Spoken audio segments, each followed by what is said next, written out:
1 João 4,8 diz a palavra do Senhor: portanto, quem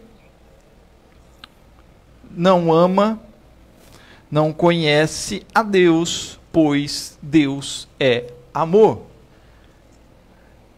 1 João 4,8, vou ler novamente: quem não ama, não conhece a Deus, pois Deus é amor. Vamos orar mais uma vez. Pai, te agradeço, ó Deus, agora pela tua palavra. Fale conosco através dela, segundo o teu Espírito. Usa-me conforme o teu querer. Te peço e já te agradeço em nome do Senhor Jesus. Amém. Parece até algo que não precisaríamos falar numa mensagem, mas é algo que precisa ser dito na mensagem, e a mensagem de hoje, ela nos aponta para isso, em que João, ele vai estar ali, justamente escrevendo para as comunidades, ou a comunidade, então, na qual ele certamente participou dela, e certamente também contribuiu para que ela fosse ali, então, instituída, a comunidade cristã, né, de João, grupo de irmãos, irmãs, que faziam parte da igreja do Senhor, mas que então participavam das coisas do Senhor através dos ensinos de João, através então dos ensinos do apóstolo João, o evangelista, né? O João que esteve certamente com Jesus, porque nós vemos no início da sua carta, da primeira carta, ele dizendo que aquele que nós ouvimos, aquele pelo qual nós vimos, aquele no qual nós tocamos nele, nós sentimos a ele. Então, falando e referindo-se a Jesus, ou seja, João é aquele que experimentou a vida com Jesus, e então nas suas cartas ele vai estar falando e alertando e trazendo o povo que estava ali vivenciando momentos de dúvidas, e momentos ali em que a palavra de Deus, ou o ensino, na verdade, dos discípulos, dos apóstolos, estava sendo colocado em xeque. E aí, então, ele justamente vai falar sobre um assunto que ele coloca muito nos textos, né, quando a gente olha os textos do Evangelho de João, que é o amor. E aí eu trago nesta noite justamente a mensagem que as cartas de João, 1ª, 2ª e 3ª João, falam sobre a prática da fé cristã vivida no amor. Eu disse que é muito assim, parece que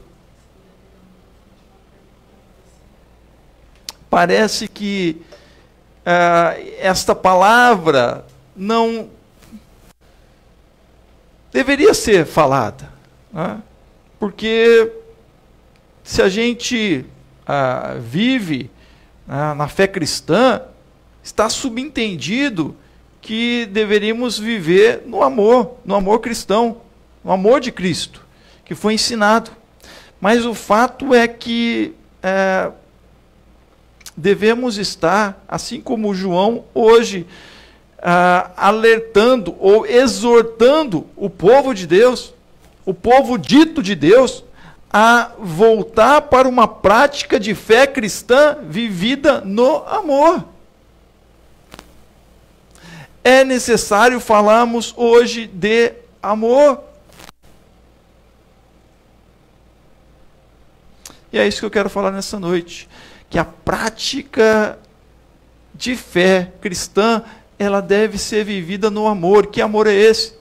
Quando lemos os evangelhos e até os próprios então escritos gregos, porque os evangelhos foram escritos na língua grega, o grego ele faz uma diferenciação entre o amor fraternal, né, o amor de amigo, philos, o amor sexual, eros, e aí então no cristianismo os discípulos vão utilizar, os escritores vão utilizar o amor chamado ágape, mas a pronúncia é agape, né? Este amor que é um amor sublime, ligado à divindade, ligado ao divino. Então, o que João está dizendo é sobre este amor que Jesus trouxe. Nas suas cartas, ele coloca que esta fé praticada, a prática da fé cristã, ela deve ser vivida no amor, porque o próprio fundamento, né, porque a prática de fé cristã, ela tem o amor como fundamento, base fundamental. É necessário falar de amor nos dias de hoje, porque vemos tantas outras coisas sendo faladas, e mais ainda, uma incitação ao ódio, uma incitação às divisões, a facções, que são geradas justamente pela falta do amor. Então temos que ver e relembrar, como cristãos, temos que relembrar, e eu estou aqui para fazer vocês se relembrarem isso, que a prática de fé cristã, ela deve ser vivida neste amor, no amor em Cristo. O amor de Cristo.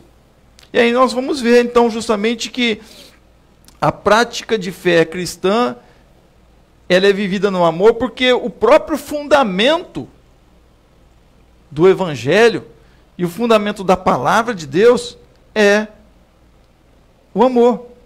Deus é amor. Para começar, na primeira carta de João, capítulo 4, verso 8, lemos: quem não ama não conhece a Deus, pois Deus é amor. Então, quem não ama no amor cristão, no amor de Cristo, ele está dizendo, por mais que fale de Deus, por mais que fale de Cristo, não conhece a Deus. Por esses dias que eu estava fazendo essa mensagem, eu procurei uma palavra ali para ver o significado na internet. Tem vários dicionários, o próprio Wikipedia é um excelente dicionário, e aí apareceu um vídeo de uma irmã falando algo interessante. Isso me chamou a atenção. Eu fui ver o vídeo que ela gravou, e ela dizia nesse vídeo, o título era "Tem crente que não conhece a Jesus", mas depois na palavra dela, ela dizia: olha, tem muito crente que não conhece a Deus. Eu mesmo era uma crente que não conhecia a Deus. E aí Deus então opera algo na vida dela, devido a situação em que ela passou, de dificuldade, e dentre as coisas que Deus tocou no coração dela, uma delas você vai agora começar a ler a minha palavra. Você vai ler, orar e ler a minha palavra. Então, muitos crentes de hoje não conhecem a Deus porque não sabem o que Deus fala, sabe o que Deus quer. Elas sabem o que elas querem de Deus, mas elas não sabem o que Deus quer delas. Não conhece a sua palavra. E aí, então, quem não ama não conhece a Deus. Jesus disse: aquele que me ama será amado do meu Pai. Quem tem os meus mandamentos e os guarda, este é o que me ama. Quem tem os meus mandamentos e os guarda, quem tem as minhas palavras e os guarda, este é o que me ama. E eu também o amarei e me manifestarei a ele. Então, quem tem os meus mandamentos e os guarda, será amado do meu Pai também. Eu o amarei e me manifestarei a ele. E João, então, está falando na sua carta, é necessário que nos voltemos para Deus, porque Ele é o fundamento do Evangelho, da vinda do Senhor Jesus. Deus é amor. Verso 16 de 1 João 4. E nós conhecemos o amor e cremos neste amor que Deus tem por nós. Deus é amor, e aquele que permanece no amor, permanece em Deus, e Deus permanece nele. Então, podemos pensar, assim como na época de João, haviam ali homens, né, que se diziam crentes, haviam pessoas que se diziam crentes, mas eram crentes apenas racionalmente e intelectualmente, mas que de fato não viviam este amor e não permaneciam neste amor, que era um amor que é experimentado na vida.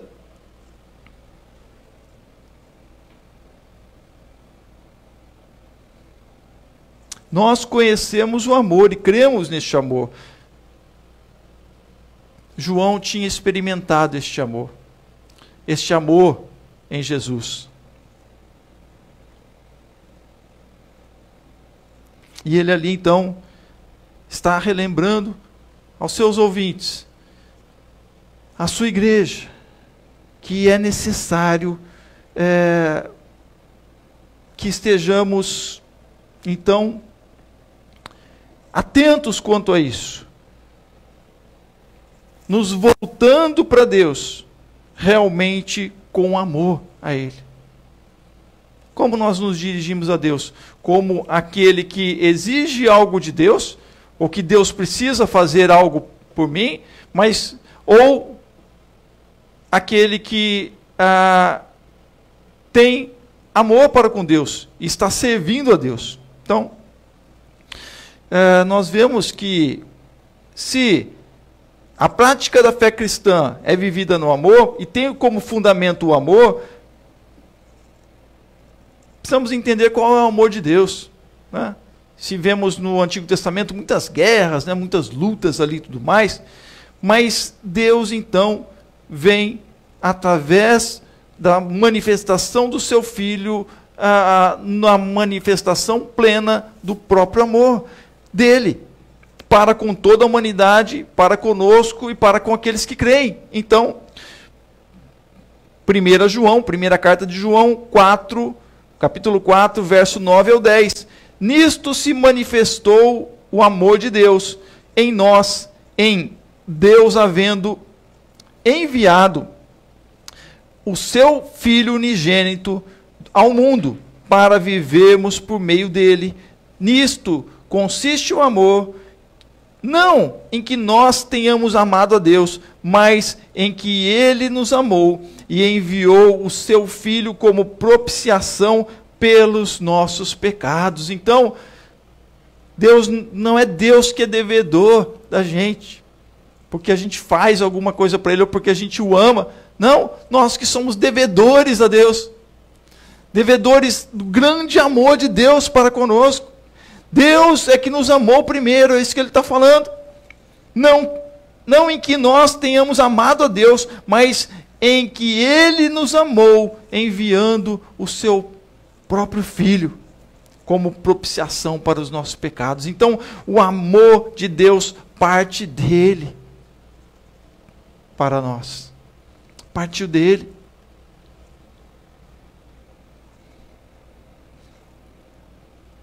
Por isso, a prática da fé deve ter como fundamento o amor.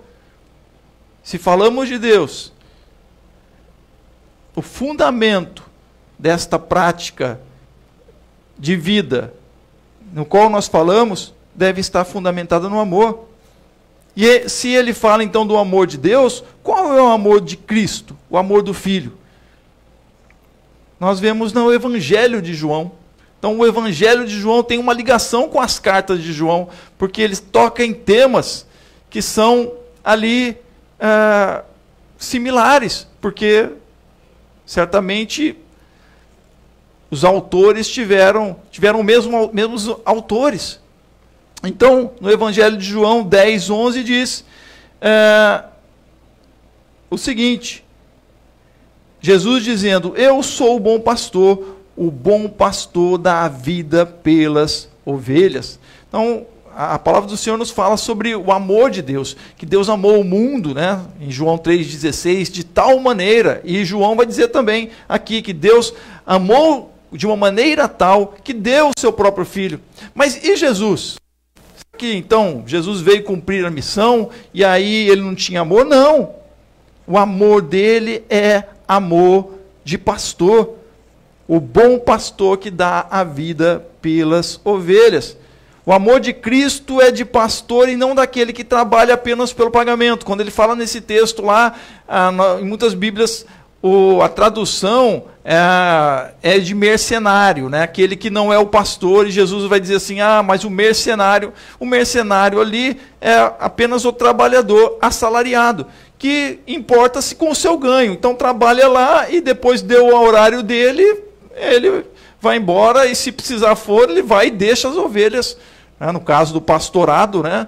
Vai deixar as ovelhas ali, a Deus dará. Mas o que Jesus está dizendo é sobre o pastor que trabalha de coração, por vocação. É interessante porque o trabalho do pastor não era tão valorizado na época de Jesus. Principalmente por aqueles que eram os religiosos, né? Detentores do poder no templo. Os fariseus, os escribas. Os pastores eram discriminados, eram sofridos. Só a gente vê lá a história de Davi. Os irmãos não queriam que ele estivesse lá no meio deles. O que você está fazendo aqui? Largou as ovelhas lá. Então, quando Samuel vai ungir Davi, então os filhos de Jessé são todos apresentados e Davi é esquecido. Samuel pergunta, tem mais um? Tem mais? Aí... está faltando, não é nenhum desses aqui. Aí, Jessé vai se lembrar. Tem meu filho Davi, que está lá. Nem lembrava dele, né? Está lá pastoreando as ovelhas. Mas ele é um garoto lá, assim, né? Ele está lá, está cuidando das ovelhas, um pastorzinho. Mas ele estava lá de todo o seu coração. Por isso que ele é considerado, né, no Antigo Testamento, como homem segundo o coração de Deus. E Jesus é da linhagem de Davi. Jesus vem como essa figura do filho de Davi. Quando então Jesus está passando, pregando, né, com os seus discípulos, muitos clamam por ele. Jesus, como cego. Jesus, filho de Davi. Jesus, filho de Davi, tem misericórdia de mim. Porque Jesus se importa com as ovelhas. Este é o amor de Jesus, é o amor de pastor que dá a vida pelas ovelhas.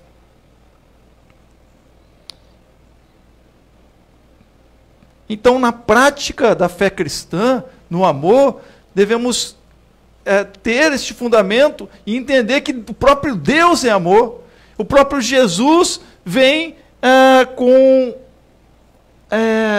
esta prática de amor, de pastor que cuida das ovelhas, e ensinando, dentro desta mesma ótica, que devemos então amar como Ele nos amou. É interessante porque ele fala amar ao próximo como Ele nos amou. Ele não diz para que amemos a Ele como Ele nos amou, mas Ele diz, olha, amem ao próximo, amem-se uns aos outros como eu vos amei. Olha só. Então, João diz, lá, ainda na primeira carta, no verso 20 do capítulo 4, se alguém disser, amo a Deus, mas odiar o seu irmão, este é mentiroso. Pois quem não ama o seu irmão, a quem vê, não pode amar a Deus, a quem não vê. Uma questão lógica e uma questão prática. A fé em Deus, ela está associada diretamente a uma prática de vida. A fé em Cristo Jesus não é uma fé nominal, mas ela é uma vivência. Ela é se a gente pode assim dizer, né, um estilo de vida, como hoje dizem, em várias coisas. Né? Então, é uma vivência de prática. É isso que João está dizendo, que a prática de fé, ela está relacionada intrinsecamente ao amor, não pode se apartar dela. Então, se eu digo que amo a Deus, como é que eu odeio o meu irmão? Se eu faço isso, eu sou mentiroso. Quem não ama o seu irmão, a quem vê, não pode amar a Deus, a quem não vê. Então há uma contradição aí, né, em nossos dias, do amor teórico e do amor prático, que é manifesto em ações. O amor bíblico, que é pregado por João aqui, pelos outros discípulos, pelo Novo Testamento, é um amor de manifestação prática. Por isso que vai haver um determinado choque, né, num certo momento ali, aparente, entre Tiago e Paulo, mas resolvemos isso. Né? Paulo está enfatizando a salvação pela fé,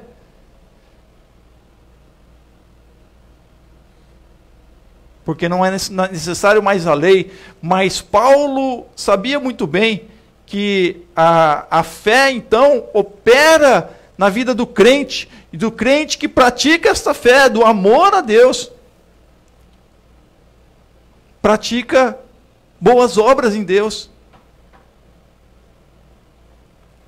Esse é o efeito do amor genuíno no coração daquele que se diz crente, que se diz que conhece a Deus. Dessa forma, em segundo lugar, precisamos entender que uma prática de fé cristã, vivida no amor, ela luta então pela conservação deste amor, porque podemos perder este amor? Sim. Podemos perder o amor de Deus? Sim. Mas não é possível. Vou perder o amor de Deus?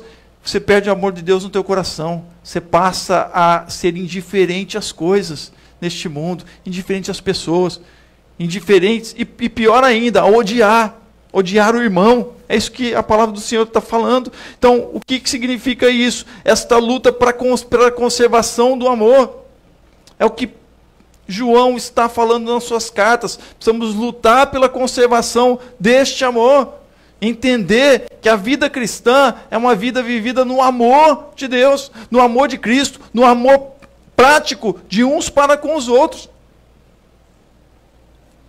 Em Mateus 24:12, Jesus diz: e por se multiplicar a maldade ou iniquidade, o amor de muitos se esfriará.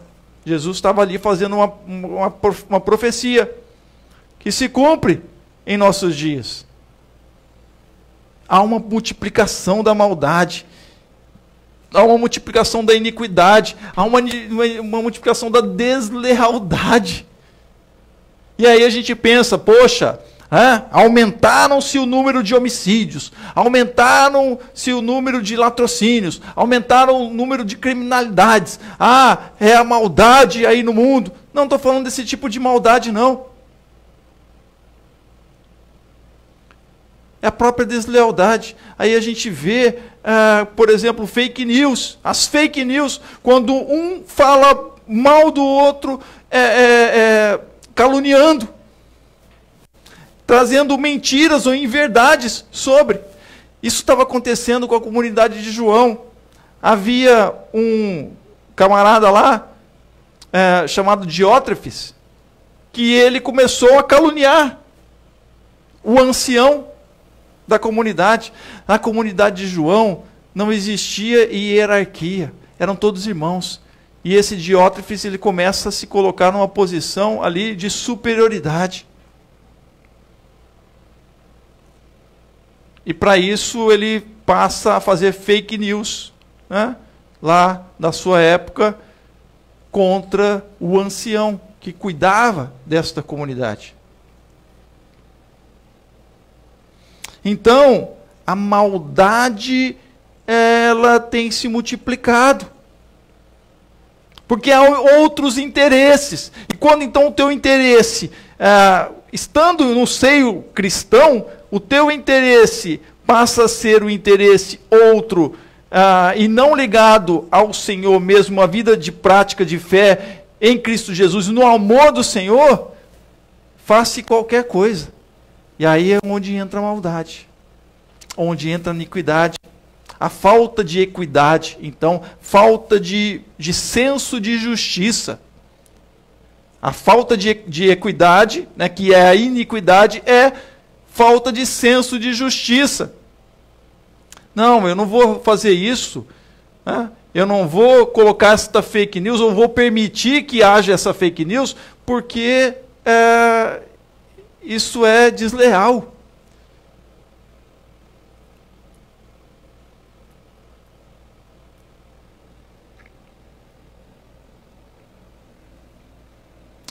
Assim, os valores que têm se multiplicado, há muitos valores, na verdade os valores aí contrários à fé cristã têm se multiplicado e esfriado o amor. Por isso vivemos um evangelho que não está pautado no amor, e por isso não gera comunhão. Olha só, há uma quebra de comunhão. A base e a essência da igreja cristã é comunhão. Mas o que é gerado e o que tem sido gerado aí pela maldade e pela iniquidade, somente divisão, na verdade.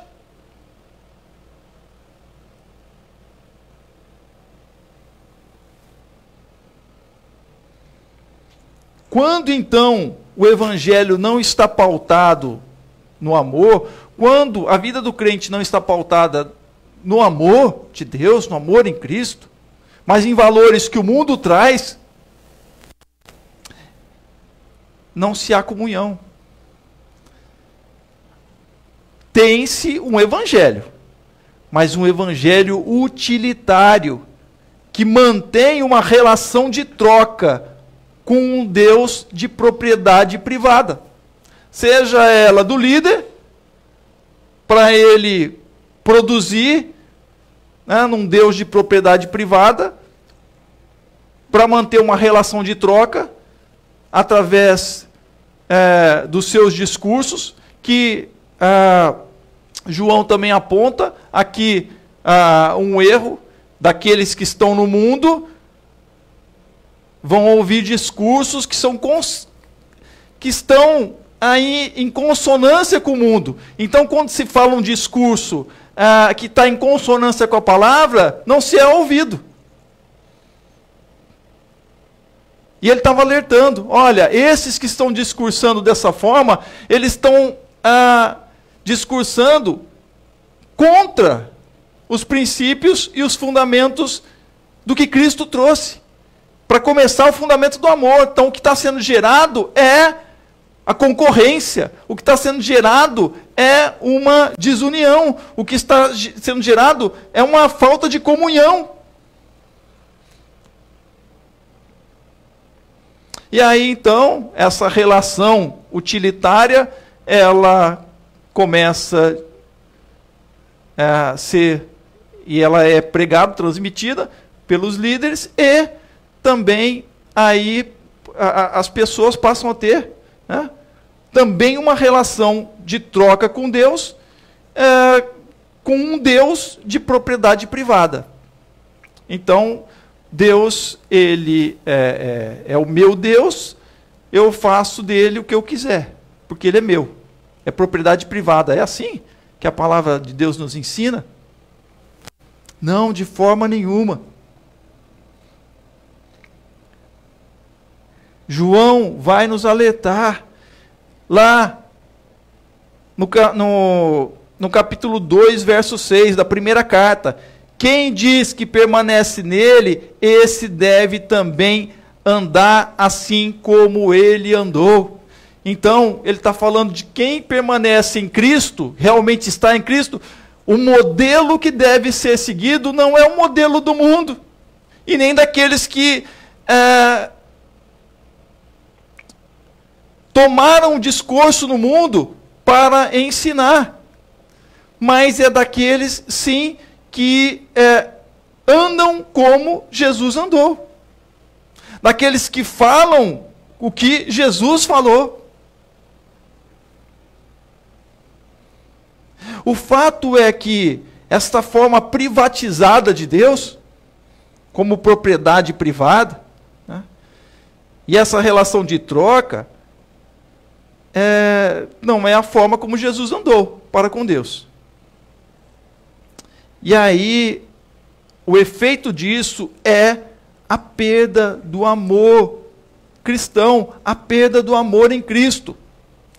Com a perda do amor em Cristo, perde-se a essência e identidade cristã.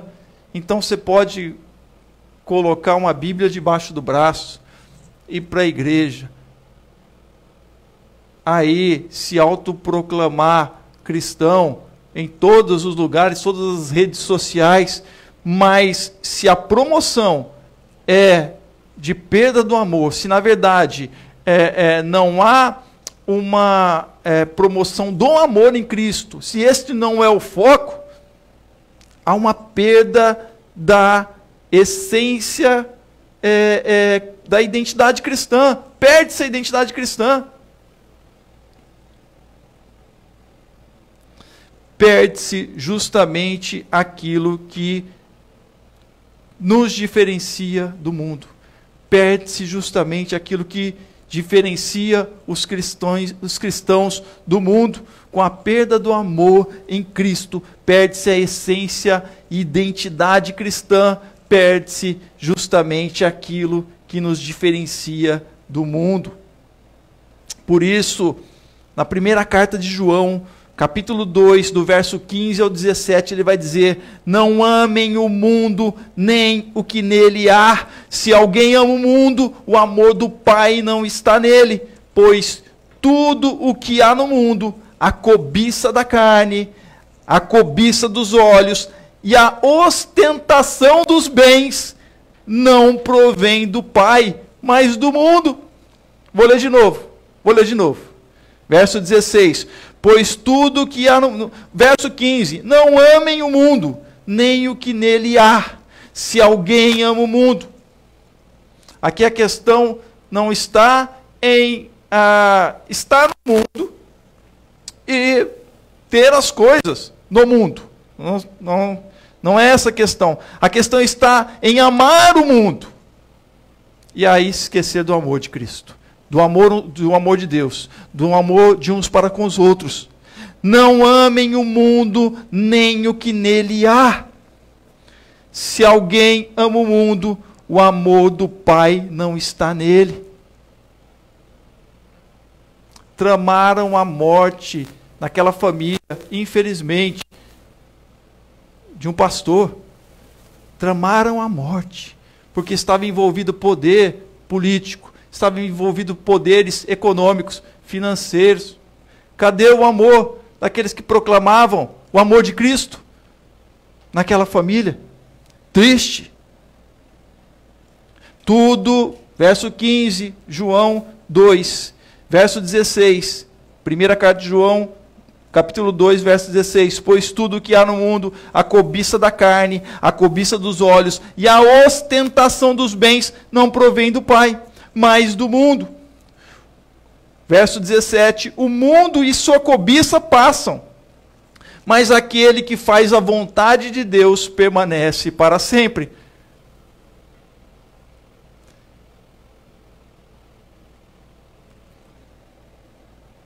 Quem na Bíblia, vamos ver se vocês estão bem aí, né? Quem na Bíblia ofereceu o mundo todo. Porque hoje a gente tem que ganhar o mundo inteiro, não é?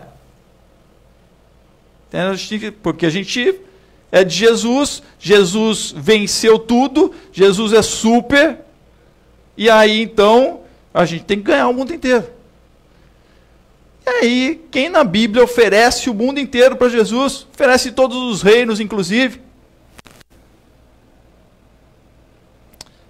Pelo que eu entendo biblicamente,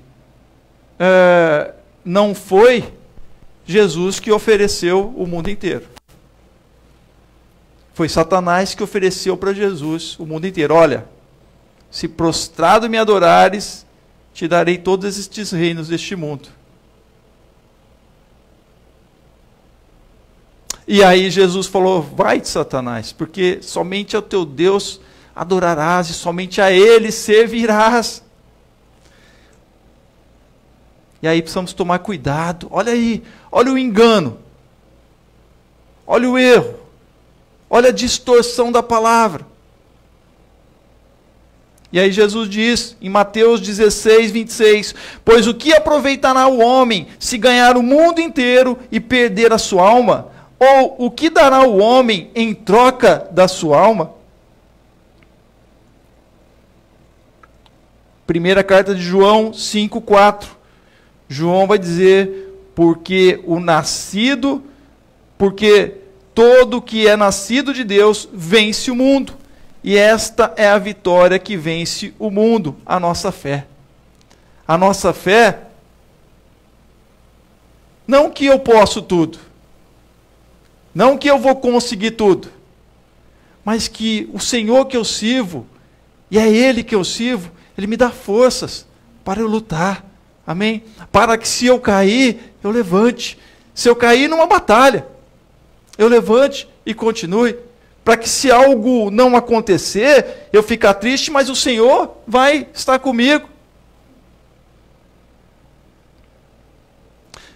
Todo que é nascido de Deus, Ele não está dizendo, vence no mundo. Olha, você tem o sucesso do mundo. Não. Vence o mundo. Vence o que o mundo está colocando. Porque o mundo e o amor ao mundo tira o amor de Deus da tua vida. Tira o amor que é um amor prático. Para com Deus, para com Jesus, para com o próximo. Tira de você. Exclui totalmente comunhão. Então, o que é nascido de Deus vence o mundo. E não vence no mundo. Até porque o próprio Jesus já disse, o que adianta? Então você vencer no mundo e ganhar o mundo inteiro, se aí o teu amor está no mundo, ligado ao mundo, e aí você perde a tua alma. Precisamos estar atentos aos discursos do engano que João estava apontando na sua carta a eles. Por isso, a luta aqui contra os enganadores que negam a humanidade de Cristo. Acreditar que Jesus, então, morreu, ressuscitou, e Ele é todo-poderoso, e é, amém? Acreditar que Ele não tinha limitação humana enquanto estava nessa terra, e aí eu também não vou ter, porque eu aceitei Jesus como Senhor e Salvador, eu, então, posso tudo ilimitadamente, isso é heresia. João estava lutando contra os enganadores, que estavam com um discurso lá, no caso o gnosticismo. O gnosticismo dizia que Jesus, ele não sofreu nada disso. Jesus, ele era um espírito lá, porque olha só, ele não veio em carne. Não veio. Não, Jesus, ele não... Porque a carne é má, diziam, tá? Um grupo de gnósticos. Se a carne é má, Jesus não pode, porque ele é perfeito. Então ele não pode ter morrido na cruz, etc.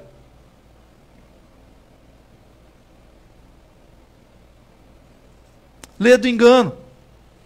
João começa na sua primeira carta dizendo que nós vimos, ouvimos e nós abraçamos a ele, nós apalpamos com as mãos a ele, e ele chorou, nós vimos ele chorando, nós vimos ele com fome, nós vimos ele sofrendo neste mundo também. E nós ouvimos ele dizer: no mundo tereis aflições, mas tem de bom ânimo. Eu venci o mundo. Ele não colocou que eu venci no mundo. Olha, fiquei aqui todo poderoso com, né, o Império Romano, eu me tornei aqui, vou me tornar então um super imperador. Mas o cristianismo, em determinado momento, ele passa a ser aceito pelo império todo. E aí o cristianismo vence, Jesus vence com o seu poder. Mas um poder que traz o amor. O poder do amor vence um império de opressão. Jesus veio combater isso. E ele fala para nós hoje: o mundo é este, o poder do mundo é esse. De um dominando o outro, do homem dominando o outro homem. Seja em qual aspecto, seja no aspecto eclesiástico, seja no aspecto político, seja no aspecto econômico. É o homem como o lobo do homem, vai dizer Hobbes. Mas Jesus, ele traz uma outra ótica. Não é assim no meu reino. Não é assim as coisas que funcionam em mim. Você não está nessa terra para ganhar o mundo. Mas você está para vencer o mundo. O mundo, não vencer no mundo. Claro que Deus dá vitórias para você. Amém. Mas qual é o plano de Deus então na sua vida, se você é um servo, uma serva dele?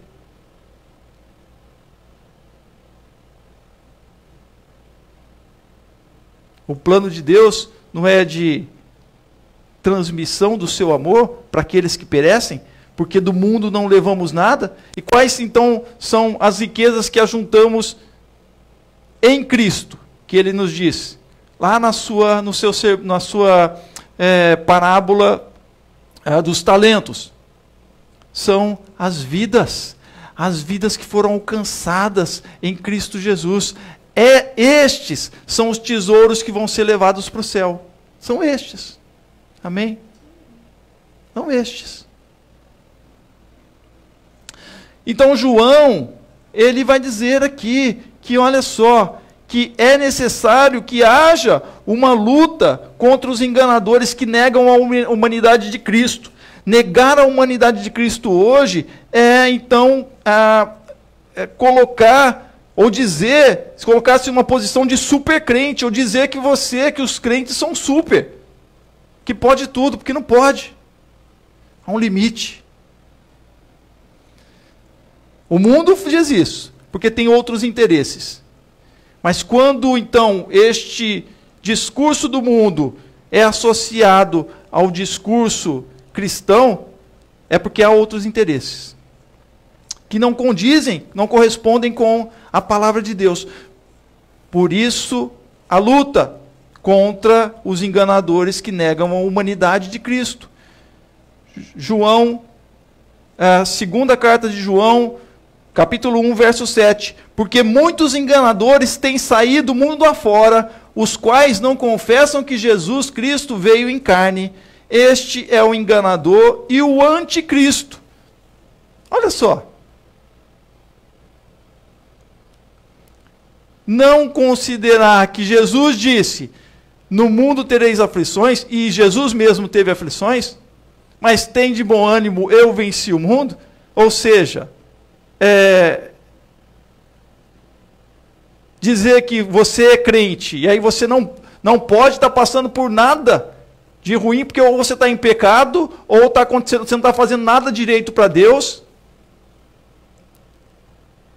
A palavra de Deus não diz isso. Diz que nós estamos no mundo, mas nós não somos deste mundo. Então há um conflito.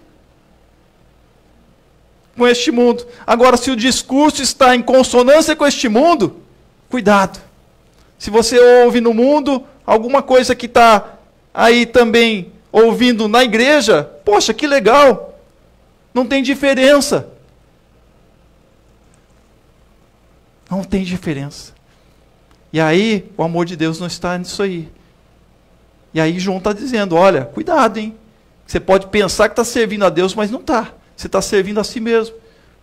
Deus não é propriedade privada de ninguém, de nenhum grupo religioso e de nenhuma pessoa. Deus não é propriedade privada sua, meu irmão, minha irmã. Não é.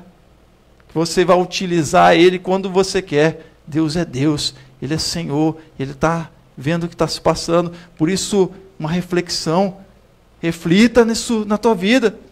Há enganadores que tem aí, o mundo afora, mas que negam os sofrimentos de Jesus neste mundo. E negam os sofrimentos dos seguidores de Jesus, que foram perseguidos e mortos. O próprio Pedro, o próprio João, depois exilado na ilha de Patmos. O que os sustentavam? O amor do Senhor. Não as coisas do mundo, porque senão não saíam deste mundo.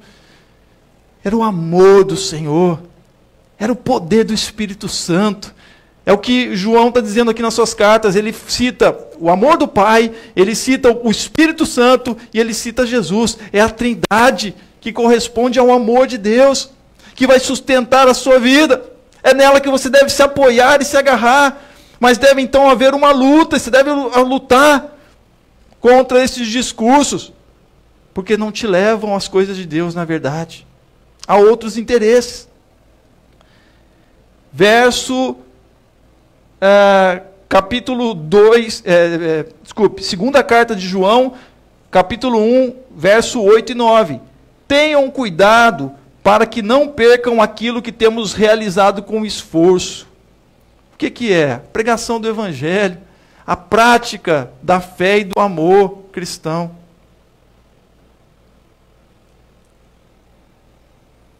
Mas recebam plena recompensa. Verso 9, todo aquele que cai, todo aquele que vai além da doutrina de Cristo e nela não permanece, não tem Deus. O que permanece na doutrina, esse tem tanto Pai como Filho. Fundamento de Cristo, fundamento da fé cristã, o amor. Não é poder para você, então, ganhar o mundo. Isso é o discurso do mundo. Se empodere, empodere-se. Né? Tome. Seja isso, seja aquilo.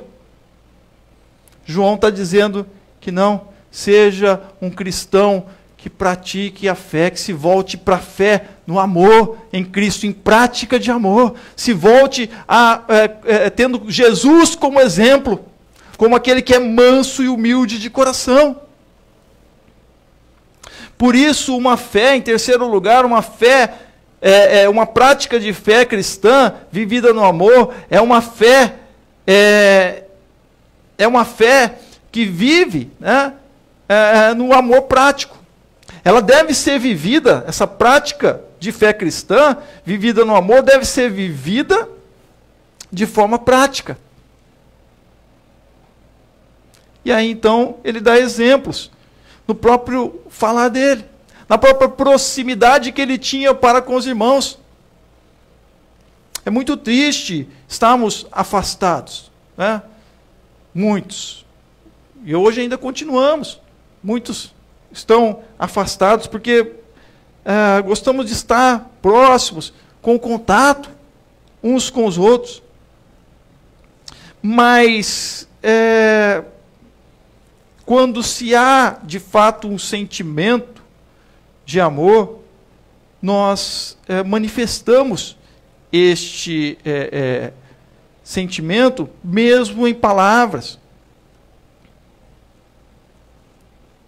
Então nós vemos então na terceira carta de João, capítulo 1, verso 2, que uma das práticas vivenciadas da fé no amor é o bem-querer. Diz o verso 2 de 3 João 1. Amado, peço a Deus que tudo corra bem com você e que esteja com boa saúde, assim como vai bem a sua alma. O querer bem. Hoje o que nós vemos é as pessoas, vemos assim, querendo mal uns dos outros. É importante que ele vá mal. Isso vai muito na questão de concorrência, né? Concorrência comercial. Né? Então, que se o outro for mal, né, o negócio dele vai mal, vai sobrar para mim. Vai ficar bom para mim.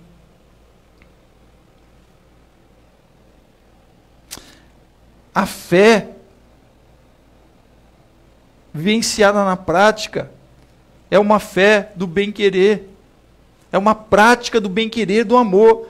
Ele vai dizer, olha, eu desejo que você esteja com boa saúde. Eu desejo que você esteja espiritualmente bem. Não somente que vá bem, né? Assim como vai bem a sua alma, que esteja bem a sua saúde, que você esteja bem integralmente.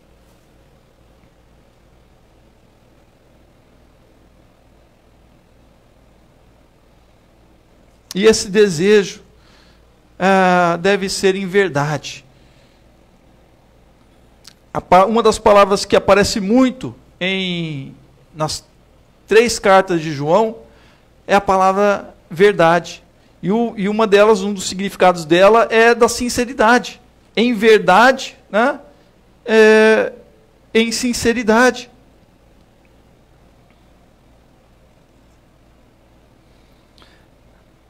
Viver a fé e o amor na prática, ela corresponde a dar um bom testemunho. Assim, então, João escrevia para aquele irmão dizendo que queria que ele estivesse bem, que a saúde dele estivesse boa, assim como a alma dele. Mas ele está contente porque há bons testemunhos. Ali na comunidade de fé, há aqueles que estão dando testemunho da sua fé. E o que é o testemunho? Né? O testemunho é uma declaração, é uma afirmação, uma comprovação. É a transmissão de uma mensagem, algo que é dito de outrem. Testemunhar é dizer de alguém. Testemunhar é dizer de outro. Quando a pessoa vai lá num tribunal para testemunhar, ela vai falar e vai falar a respeito de outrem. O cristianismo, como testemunho de vida, consiste na transmissão dos valores da vida de Cristo, vivida e experimentada na vida do cristão. Então, olha só, testemunhar de Cristo é ter uma vivência de vida com Cristo, e experiência de vida com Cristo. Se não há testemunho. Assim, então, ser testemunha de Cristo significa declarar, afirmar, comprovar a sua obra de amor e salvação na sua própria vida. E se aí não está buscando, ou não se busca o amor, e não se transmite o amor, então está havendo alguma coisa aí. Não há testemunho. Não há uma atuação de Cristo na vida. Estão entendendo? Mesmo que haja palavras ditas. Né?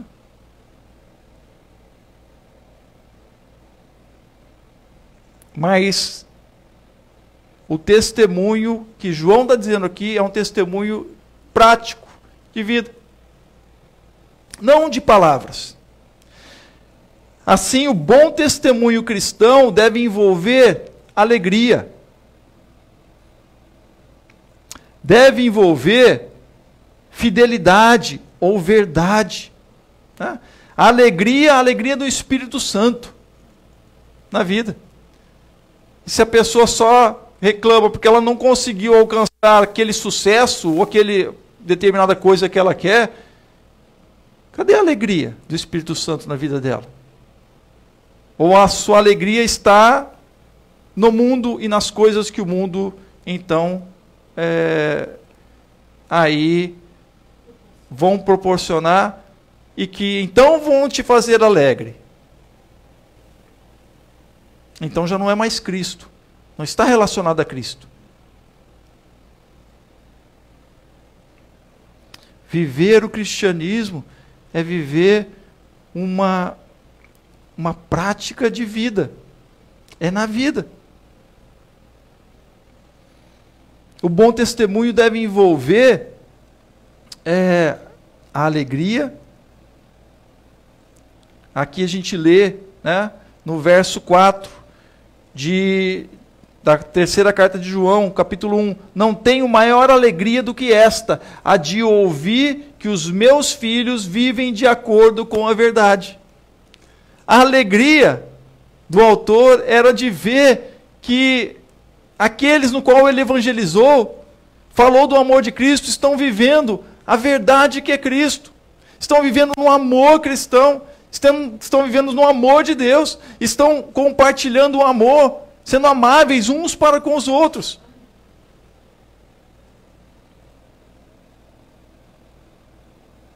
Verso 3 anterior, pois fiquei muito alegre quando os irmãos vieram e me deram testemunho de que você é fiel à verdade e vive de acordo com a verdade.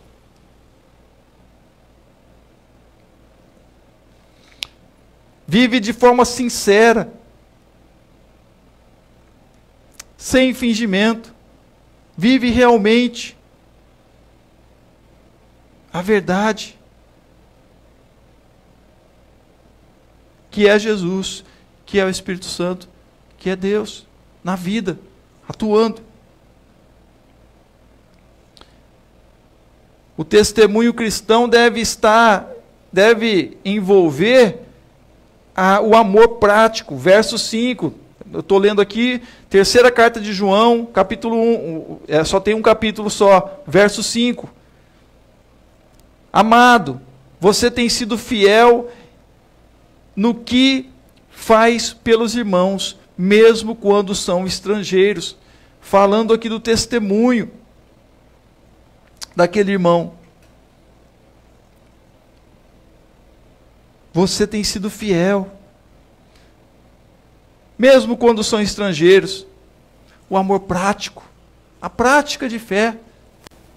Aqueles estrangeiros tinham sido expulsos de uma determinada comunidade pelos gentios, de um determinado lugar pelos gentios, e aí foram acolhidos. Eram irmãos que foram acolhidos.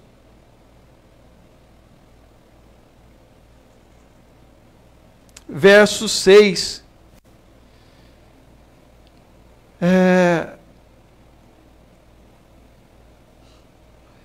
O bom testemunho deve envolver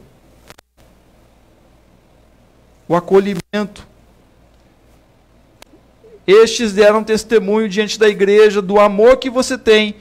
Você fará bem encaminhando-os em sua jornada de um modo que agrada. Verso 8. Portanto, devemos acolher esses irmãos para que nos tornemos cooperadores com eles na proclamação da verdade. Como têm sido os testemunhos daqueles que se dizem cristãos hoje? Como tem sido? Como se tem sido o teu testemunho? São testemunhos no amor? São testemunhos práticos de amor? Ou são testemunhos fake? Aí, só da imagem, só para aparecer.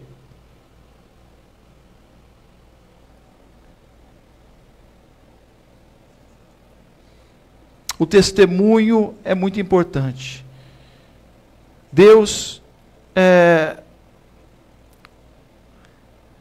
dá testemunho. O Espírito dá o testemunho. E o Senhor Jesus dá o testemunho. João diz isso em 1 João, capítulo 5, versos 7 e 8. O testemunho do Espírito e do Filho. E ele diz, pois há 3 que dão testemunho, o Espírito, a água e o sangue, e os 3 são unânimes num só propósito. Falando do testemunho em Cristo, do Espírito que testemunha. O Espírito testemunha na vida do crente, que ele é crente no Senhor. E a água e o sangue, o batismo e o sangue de Jesus, o testemunho do Filho na vida daquele que recebeu ao Senhor. E estes 3 são unânimes num propósito. No propósito de testemunhar a obra do Senhor Jesus e diferenciar aqueles que então o receberam. Aqueles que fazem parte dessa obra, que fazem parte então deste amor do Senhor, que vivem nessa prática de fé e amor, que diferencia do amor do mundo, que diferencia dos valores do mundo. Uma prática de fé que traz integração, comunhão, sinceridade e amor, amor sincero. O próprio Deus dá testemunho. Capítulo 5 da primeira carta de João, verso 11 e 12. E o testemunho é este, que Deus nos deu a vida eterna. E esta vida está no seu Filho. Quem tem o Filho tem a vida. Quem não tem o Filho de Deus não tem a vida. Ter o Filho de Deus não é só dizer que tem. Ah, não, então agora aceita Jesus, vou batizar. Batiza 3, 4 vezes. Batiza, está colocando a Cristo em vitupério. Só porque é uma festa. Então, é festa, mas não entende a palavra. Então, não está em Deus. Porque a vida que é Jesus, como não é vivida, na vida dessas pessoas, na vida desses crentes, como era ali na comunidade de João, que ele tinha detectado isso, elas estão buscando nas coisas do mundo. Estão buscando no mundo, porque não tem um contentamento da vida em Jesus. Ah, não aceitei Jesus como Senhor e Salvador, estou garantido a vida eterna. Agora deixa eu buscar aqui o que para satisfazer minha vida. Espera aí. Não, João está dizendo que Jesus é a vida. Ele é a vida. Nos faz lembrar justamente da carta do Evangelho. Nele estava a vida, mas a vida era a luz dos homens. Mas os homens amaram mais as trevas, porque as suas obras eram más. Olha só. Olha aí. O testemunho é este, que Deus nos deu a vida eterna. Amém. Que bênção. E esta vida eterna, que começa aqui, está no seu Filho. Quem tem o Filho tem a vida. Então não precisa se preocupar com as coisas deste mundo. Amém? Deus vai cuidar. Esta é a garantia, não há preocupação. É confiança, é confiar. É transmitir o amor do Senhor, é ter este amor que excede todo entendimento no seu coração, que vai fazer com que você testemunhe. Quem não tem o Filho, não tem a vida. Então, muitas pessoas estão correndo atrás da vida. Jesus vai dizer, se quiserem ganhar a vida, né, perdê-la-á.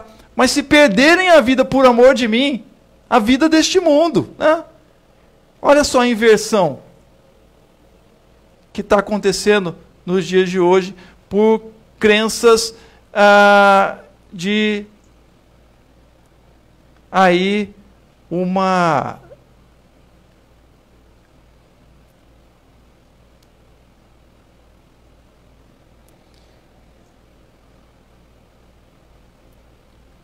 uma onipotência. Eu posso todas as coisas. Eu posso tudo. Quem pode tudo é Deus. E quando Paulo diz, posso todas as coisas naquele que me fortalece, leiam o texto. Você não conhece a Bíblia? Leia lá o que Paulo fala. Ele fala que passa por dificuldades. Então eu posso passar por todas essas dificuldades porque Deus me fortalece para seguir em frente.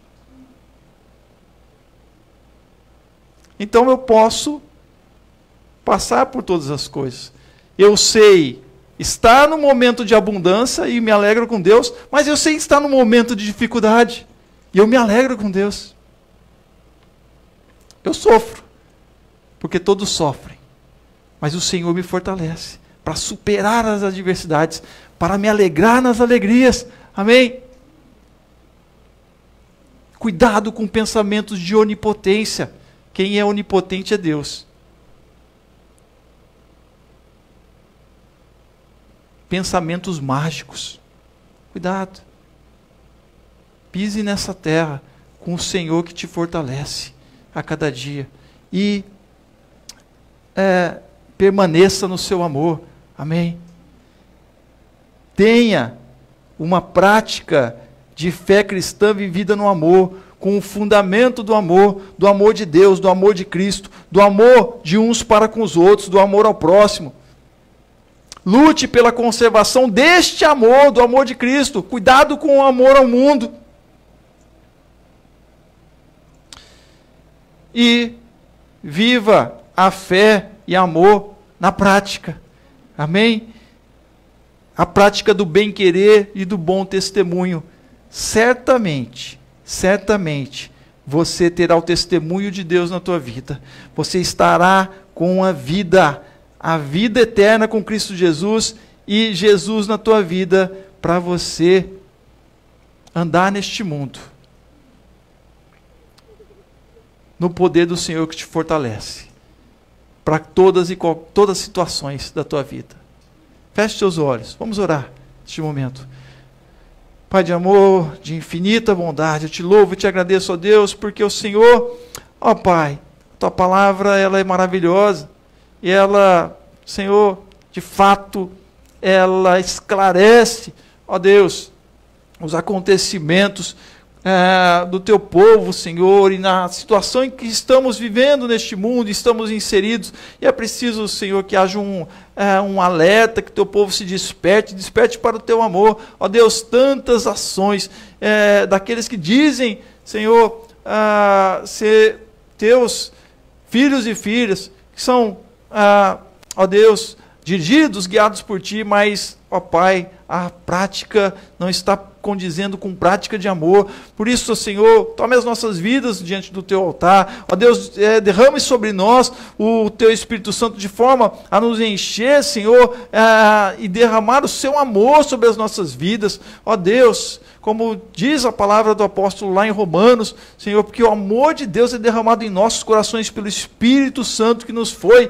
outorgado. Então, ó Deus, ó Senhor, o Teu Espírito Santo que venha sobre nós, venha sobre cada um e toque nos corações, ó Pai, dos Teus filhos e filhas, aqueles que chamam pelo Teu nome, para que haja um despertar pelo Teu Espírito Santo e se voltem para o Teu amor, verdadeiramente. E aí sim tenham a vida em Cristo. Ó Pai, te peço, Senhor, porque, ó Deus, é necessário que haja, ó Deus, o Teu amor nos corações daqueles que Te servem, porque esta é a diferença da identidade do Teu povo hoje neste mundo. Não adianta só falar, mas a manifestação do Teu amor em Cristo Jesus é essa que testemunha em cada um dos Teus filhos e filhas que eles são filhos e filhas Teus em Cristo Jesus. Muito obrigado, Pai, se assim conosco, eu Te louvo e Te agradeço e peço a Tua bênção sobre todos aqueles que oram comigo, sobre todo o Teu povo, em nome do Senhor Jesus. Amém e amém.